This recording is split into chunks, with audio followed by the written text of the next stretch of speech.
Russia ordered the U.S. to slash hundreds of embassy and other personnel in the country in a dramatic and sweeping retaliation to the passage of a new sanctions bill in the U.S. Congress. Read more. Russia sanctions pass Senate with limits on Trump's power. The order means the U.S. would have to cut hundreds of personnel at its embassy and consulates in Russia, according to a diplomat familiar with the situation who spoke on condition of anonymity to discuss details that aren't yet public. U.S. officials didn't immediately comment on how many would be affected. Late Thursday, the Senate voted 98-2 for a bill passed earlier by the House that strengthens existing sanctions on Russia and gives Congress the power to block President Donald Trump from lifting them. The White House has given mixed messages about whether Trump will sign the legislation at a time when his presidential campaign is under investigation over possible collusion with Moscow. Read more. Details of the bill to impose sanctions on Russia, Iran, and Korea. The Russian reaction was swifter and harsher than many officials had signaled. It threatened to cast the two nuclear-armed powers into a new spiral of tensions even as relations are already at their lowest point since the Cold War.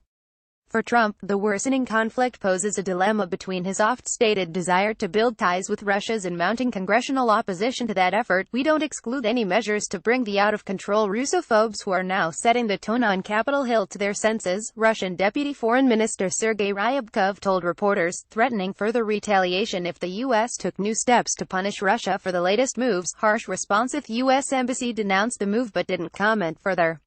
Russian officials said it would be far more than the 35 Russian diplomats the U.S. ordered out in December in protest of alleged Russian meddling in the election last year.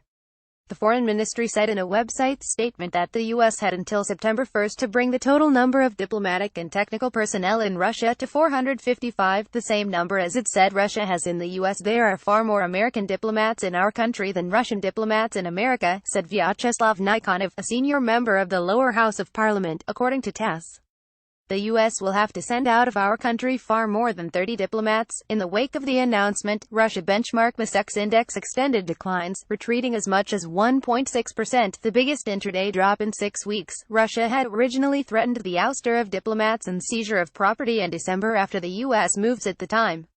But President Vladimir Putin delayed the retaliatory steps in what officials said was an olive branch to the incoming Trump administration. Dashed hopes. But the Kremlin's hopes for better relations under Trump haven't materialized as the probes of alleged Russian meddling in the U.S. vote have widened in recent months. The first face-to-face meeting between Trump and Putin, in Hamburg, Germany, earlier this month, failed to yield a breakthrough. Spokesman Dmitry Peskov said Putin didn't wait for Trump's reaction to the sanctions bill because the form in which it emerged from the Senate had greater significance. In effect, he said, it's almost final. We did everything we could to save relations from collapse, but the Americans did just the opposite. Konstantin Kosakyov, chairman of the International Affairs Committee in the Upper House of Parliament, wrote in Facebook, U.S. Ambassador John